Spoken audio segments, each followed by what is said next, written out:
अस्सलामुअलैकुम। Sports world में आपको वेलकम कहते हैं और स्पोर्ट्स वर्ल्ड की टीम की जानिब से, एक्सप्रेस न्यूज़ की टीम की जानिब से तमाम नाजरीन को ईद का दिन बहुत बहुत मुबारक हो और उम्मीद करते हैं आप लोगों ने आज का दिन जो है वो अब तक जितना गुजरा है भरपूर एंजॉय किया होगा। दुनिया भर के मुसलमान जो हैं वो आज ईद उल अज़हा रवायती जोशो खरोश से मना रहे हैं और इसके साथ साथ ऑस्ट्रेलिया के साथ सीरीज़ के लिए ऐलान करदा कौमी टीम के अरकान भी अपने घरों में इस वक्त ईद मना रहे हैं। सैटरडे से इस सीरीज़ का आगाज़ होगा, जबकि इसके साथ साथ वुमेंस क्रिकेट टीम इस वक्त 3 मुल्की सीरीज़ खेलने के लिए डबलिन में मौजूद है और कौमी क्रिकेटर्स ने ईद पर अपने पैगामात में दूसरों को खुशियों में शरीक करने, सब्र, बर्दाश्त, इसार और भाईचारे पर जोर दिया है।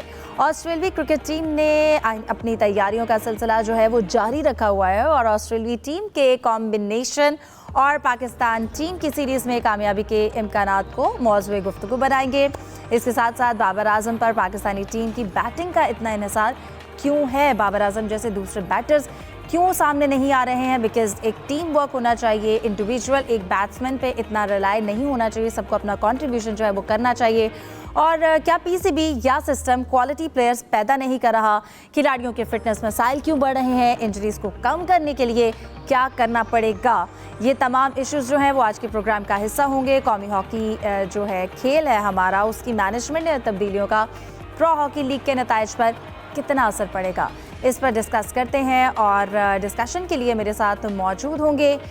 मेरे साथ स्टूडियो में है मियां असगर सलीमी साहब, स्पोर्ट्स एनालिस्ट हैं तलाल डार, और इसके साथ साथ फिटनेस इशू पर भी हम आज जो है वो डिटेल में डिस्कस करेंगे। डॉक्टर असद अब्बास की राय लेंगे। हमारे साथ मौजूद हैं secretary Pakistan Olympic medical commission. आप तीनों को वेलकम करती हूँ, आप तीनों को भी बहुत बहुत ईद मुबारक हो। सबसे पहले आगाज़ करते हैं डॉक्टर साहब, आपसे आगाज़ करते हैं। सबसे पहले एक्सप्रेस की जानिब से हमारी तरफ से आपको बहुत बहुत ईद मुबारक हो और उम्मीद करती हूँ आपका अब तक का दिन बहुत अच्छा गुजरा होगा। जी बिल्कुल, आप सबको और एक्सप्रेस ग्रुप के तमाम जितने भी नेटवर्क के साहिब इक़्तिदार भी हैं, वर्कर्स भी हैं, जितने भी वर्कर्स हैं, साथी हैं, कमेंटेटर्स हैं, सबको मेरी तरफ से बहुत बहुत दिली मुबारक है। सही, हम डिस्कशन का आगाज़ करते हैं डॉक्टर साहब। सबसे पहले अभी ऑस्ट्रेलिया के साथ सीरीज़ होने जा रही है, लेकिन हमने इससे पहले देखा है आजकल हर दूसरा प्लेयर जो है हर थोड़े अरसे के बाद फिटनेस मसाइल का शिकार हो जाता है, किसी न किसी तरह इंजरीज़ का शिकार हो जाना। फिर पैटर्न ये है कि एक इंजरी जिससे आप रिकवर करते हैं, रिहैब में आते हैं, लेकिन उसके बाद दोबारा से सेम पैटर्न पे वही इंजरी का शिकार होना। क्या लगता है डाइट का मसला है, फिटनेस जो है वो प्रॉपर उसको फॉलो नहीं किया जाता, जो एक आपको चार्ट दिया जाता है, क्या इश्यूज़ हैं हमारे प्लेयर्स के साथ? सबसे पहले ओवरऑल हर टीम के हर खिलाड़ी, हर खेल से ताल्लुक़ रखने वाले प्लेयर के हवाले से जानना चाहूँगी। देखिए, बात यह है जी कि अब क्रिकेट में जो क्रिकेटर्स हैं हमारे, वो ज़ाहिर सारे प्रोफेशनल्स हैं। इन्होंने लीग भी खेलनी है, मुख्तलिफ किस्म की लीग्स खेलते हैं, डोमेस्टिक क्रिकेट खेलते हैं, इंटरनेशनल क्रिकेट खेलते हैं, सीरीज खेलते हैं। मैं ये समझता हूँ कि इनको प्रॉपर रेस्ट नहीं मिलता जी, due to some other reason.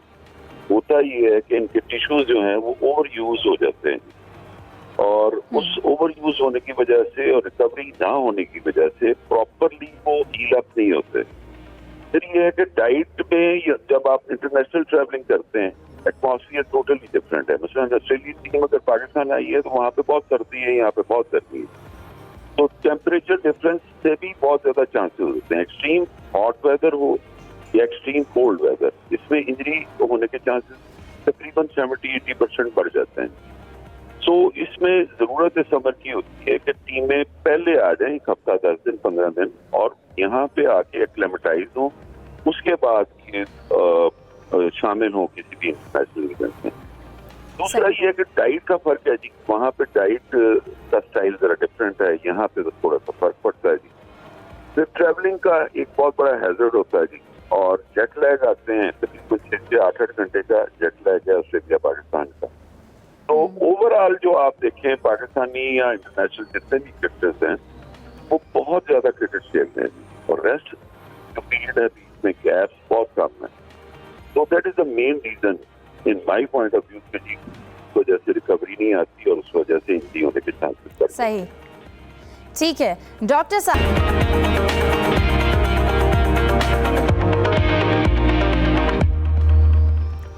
Welcome back. Discussion को कंटिन्यू करते हैं। तलाल, आपसे जानना चाहती हूँ, हम जैसे बात करते हैं प्लेयर्स की वर्कलोड मैनेजमेंट के हवाले से भी हम बात करते हैं। हम ब्रेक पर जाने से पहले जैसे फ़िटनेस का पूछ रहे थे, ठीक है, एक जो डॉक्टर है फिटनेस के लिए वहाँ पर जो लोग मौजूद हैं वो इसको मैनेज करते हैं, लेकिन एक प्लेयर के ऊपर कितनी रिस्पॉन्सिबिलिटी आती है कि वो अपना वर्कलोड जो है उसको मैनेज करे। इसके अलावा जो अपने फिटनेस मसाइल, अपनी बॉडी को किस चीज़ की ज़रूरत है और उसकी जो जॉब है उसकी क्या नीड है, उसके अकॉर्डिंग खुद को कैसे मेंटेन करना है। बिकॉज हम डिफरेंट बोर्ड्स की बात करें, इंडिया, इंग्लैंड, ऑस्ट्रेलिया, अगर इनके पास बात करें तो इनके पास बहुत कुछ होता है आपको ट्रैक करने के लिए प्लेयर को, उनके पास स्पेशलिस्ट डॉक्टर्स होते हैं। तो यहाँ पर हमारी मैनेजमेंट कहाँ पर लैक करती है और प्लेयर्स कितने रिस्पॉन्सिबल है? देखिए हिफ्ज़ा, इसमें दो चीज़ें आ जाती हैं। एक तो आ जाती है कि injury prevention, workload management, injury की मैनेजमेंट किस तरह से हो रही है।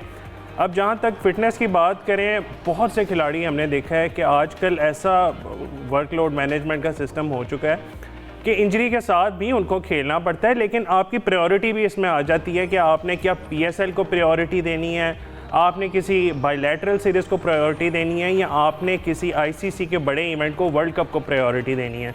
अब हमने देखा है बाबर आजम PSL में हमें बिल्कुल ठीक ठाक नज़र आए, वहाँ पे खेलते रहे। बांग्लादेश की सीरीज़ आते साथ ही बाबर आजम का हमने देखा कि जी इंजरी के मसाइल होना शुरू हो गए।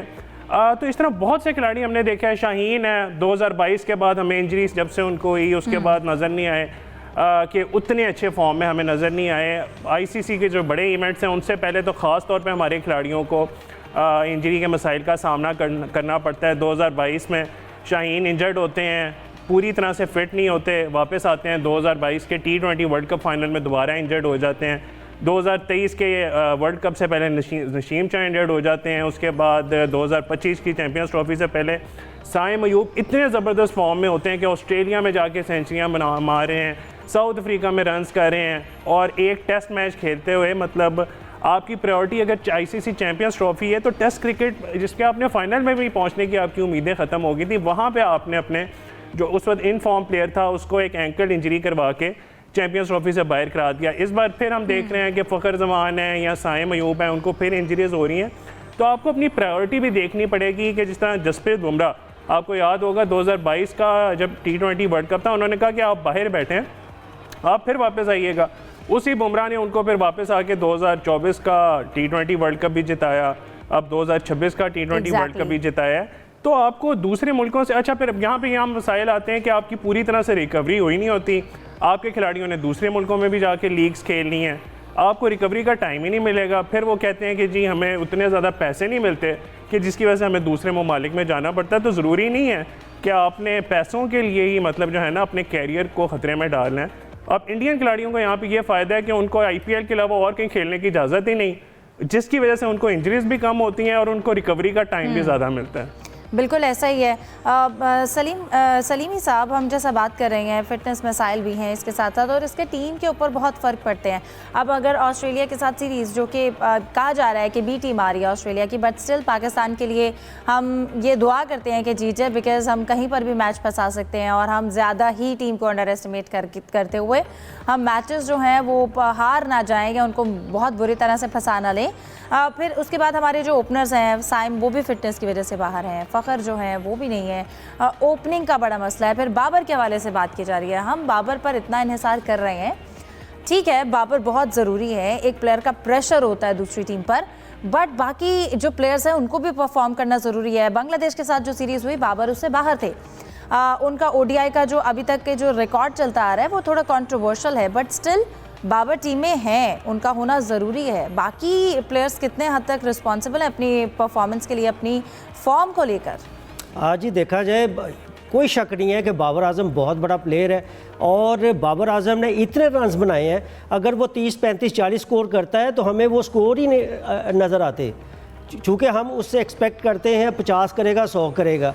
अब ये बेसिकली जो क्रिकेट है ना, एक प्लेयर की गेम नहीं है, ये इसमें 11 प्लेयर की इसमें सबको कंट्रीब्यूट करना पड़ता है। लेकिन हम वही जो आपकी बात आ जाती है कि हम ज़्यादातर रिलाय करते हैं बाबर आजम पे।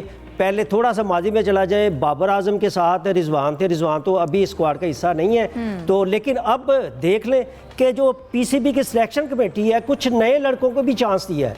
उनके लिए एक सुनहरी मौका है। अब जैसा कि आपने जिक्र किया कि ऑस्ट्रेलिया का जो स्क्वाड आया है इस वक्त पाकिस्तान में वो इतना ज़्यादा मजबूत नहीं है। यहाँ पे आपका जो अपना जो प्रोग्राम है स्पोर्ट्स वर्ल्ड, ये बहुत ज़्यादा देखा जाता है, प्लेयर्स बहुत ज़्यादा देखते हैं और इस प्रोग्राम की वसातत से मैं इनको एक टिप देना चाहता हूँ, एक फार्मूला देना चाहता हूँ और एक कामयाबी का एक नुस्खा देना चाहता हूँ।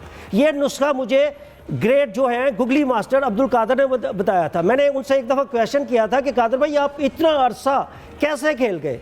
उनका कहना था मियाँ साहब, अगर आप पाकिस्तान टीम का मुस्तकिल बुनियादों पर हिस्सा बनना चाहते हैं तो आपके ज़हन में एक चीज़ होनी चाहिए कि जो पाकिस्तान क्रिकेट टीम है वो 11 खिलाड़ियों पर मुश्तमिल नहीं होती, वो 5 खिलाड़ियों पर मुश्तमिल होती है। मैंने कहा कादर भाई ये क्या बात हुई? उन्होंने कहा कि भाई 5 वो प्लेयर होते हैं जिन्होंने खेलना ही होता है, इसलिए जिन प्लेयर को पीसीबी की सिलेक्शन कमेटी ने, पीसीबी का जो थिंक टैंक है, उन्होंने मौका दिया है तो मैं समझता हूँ छा जाएं। 25-26 करोड़ की आबादी में आप बड़े लकी हैं कि आपको अपना 16 रुकनी स्क्वाड में और उसके बाद प्लेइंग 11 में अगर आपको हिस्सा बनाया जाता है तो आप ऐसी परफॉर्मेंस दें कि आप टीम की मजबूरी बन जाएं। ये सिर्फ और सिर्फ बाबर आजम भी स्टार्ट में, और बाबर आजम ऐसे नहीं बन गया, उसने भी बड़ी स्ट्रगल की है। आपको खुद से एक एफर्ट करना पड़ेगी, खुद से सोचना पड़ेगा। जिस तरीके से अभी फिटनेस मसाइल की भी बात हो रही है कि प्लेयर जो है ना, प्लेयर ये समझते हैं हमारे पास जो है ना बहुत कम स्पैन होता है, इस अरसे में ज़्यादा से ज़्यादा जितना पैसा कमा सकते हैं कमा लें, इसलिए वो कोई भी किसी तरह के क्रिकेट नहीं छोड़ते। वो काउंटियाँ भी खेलते हैं, वो जितनी PSL भी खेलेंगे और उसके बाद हर तरह की उनकी कोशिश होगी कि ज़्यादा से ज़्यादा खेलें। लेकिन अगर वो नहीं खेलना चाहते, जिसकी वजह से उनके जो फिटनेस मसाइल होते हैं वो है डोमेस्टिक क्रिकेट। जब तक डोमेस्टिक क्रिकेट कोई प्लेयर नहीं खेलेगा तो इनके ये फिटनेस मसाइल रहेंगे। और इसके अलावा अब चूँकि आपको पता है कि पाकिस्तान के जो खिलाड़ी हैं वो ईद की छुट्टियां मना रहे हैं, अपने घरों में हैं, और बड़ी अच्छी बात है कि अपने अहले खाना के बाद उनको बड़े अरसे के बाद एक मौका मिला है कि वो अपने अहले खाना के साथ खुशियां मनाएं।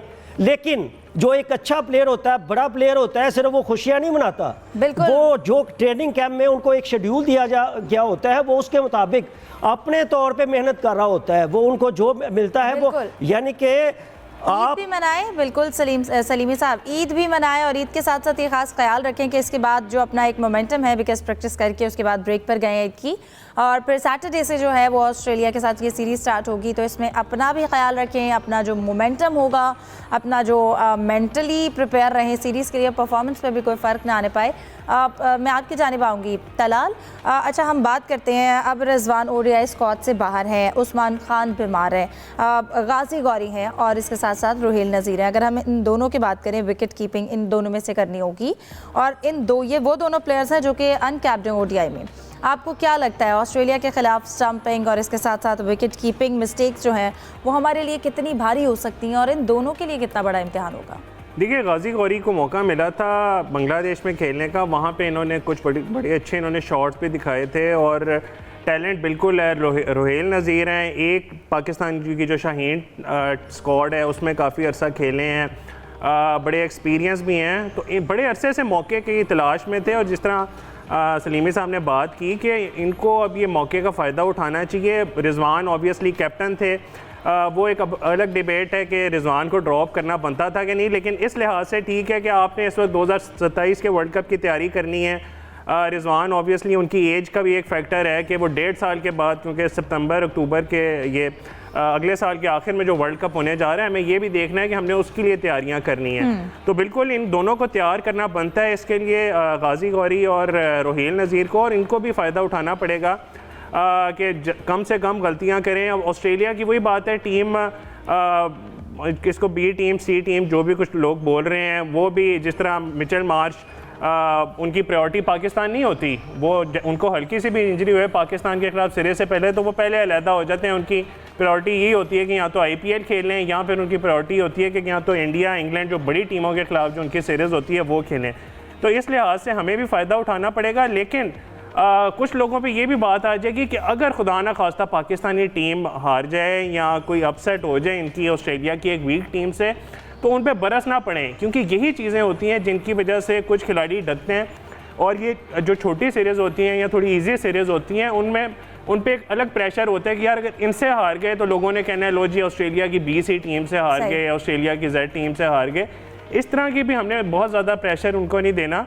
और फिर वही बात आ जाती है कि बाबर आजम की, जिस तरह आपने बात की, बाबर आजम के पास बड़ा अच्छा मौका है कि फॉर्म में वापस आएँ। और श्रीलंका के खिलाफ जो सीरीज़ हुई थी उसमें उन्होंने आखिरी सेंचुरी की थी और उसके अलावा उनका 3 साल का वक्फा आ गया था सेंचुरीज़ का, तो उनको भी अपने होम कंडीशंस में फ़ायदा उठाना पड़ेगा, फॉर्म में वापस आना पड़ेगा, क्योंकि ये जो 2027 का वर्ल्ड कप होने जा रहा है 1.5 साल बाद, उससे पहले जो हमने तैयारी करनी है विनिंग ट्रैक पे वापस आना है।